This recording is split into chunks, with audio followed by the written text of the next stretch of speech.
This video is available in both English and Tamil. Check the link in the description and select the language of your choice. Thank you for choosing the Dyaus channel. Hello, I'd like to introduce you to my grandmother, Madam Thavamani, and she has been cooking for 60 years, and today we will look at her soft idli recipe. Enjoy this video.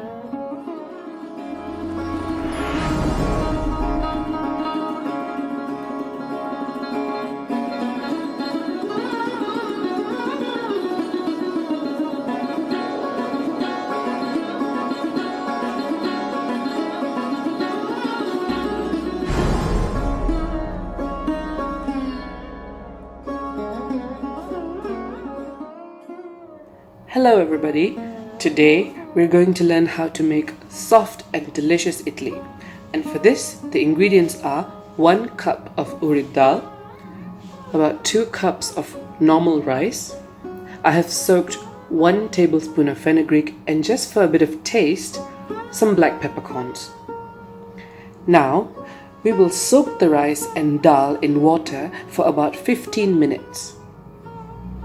After 15 minutes, drain a bit of the water and add all the other ingredients in. So here we have rice, urid dal, fenugreek and some pepper. To that we will add half a cup of cooked parboiled rice. We must add this rice to soften the batter and to help with fermentation.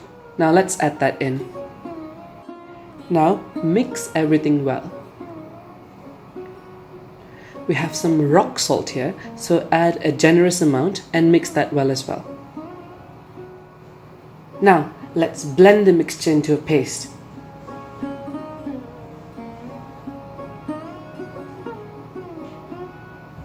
You can use any kind of food processor as long as it does the job well. Okay, so we're done. This is the texture we want. It does not have to be smooth but slightly coarse. Store the batter in a container and wash out the remains from the blender.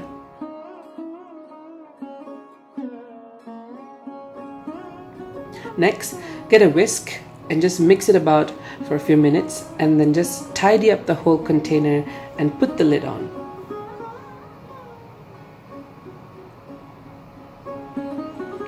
As a precaution, we should add a tray under the container to avoid a mess, because sometimes fermentation may cause the batter to rise and overflow.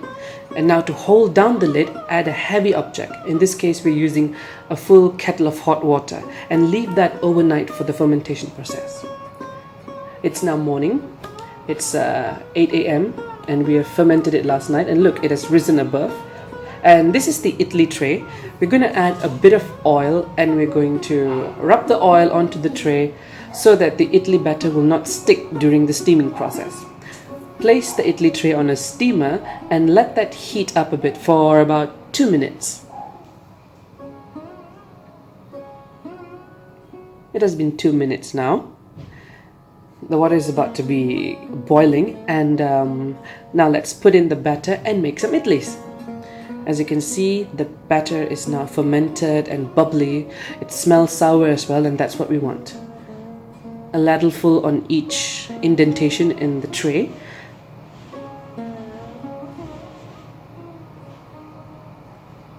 And we're going to let that steam for a good 10 minutes. Again, take a look at the texture. It has to be thick and bubbly just like this, just for your reference. It has been 10 minutes, the idlis are ready, and a quick way to test whether the idlis are done or not is to get a small stick and just poke into the idli.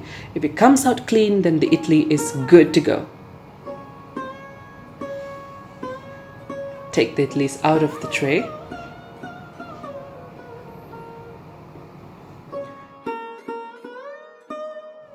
Slowly remove the idlis, and it's ready to serve.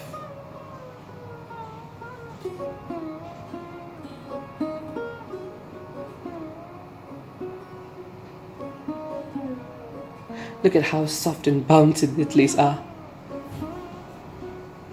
Okay, so the idlis are done, and as you can see, they have been arranged well and they're soft. So now let me show you how soft they look like. So if you pick one up and you just give a light press, you can see how it springs back. It's bouncy and it's really light and fluffy. There's one thing that you need to know. When you're making the idli, make sure that you do not soak the fenugreek and the urid dal together, because if you do that and wash out the water, you might lose the flavor and the aroma from the fenugreek. Soak the fenugreek in its own container and add in the water as well to get a maximum flavor and also its aroma. Fenugreek is really good for you, and it also cools the body down. Now that you've watched how to make idli, the next video I will show you how to make coconut chutney. Thank you so much for watching this video, and I'll see you in the next video. Goodbye.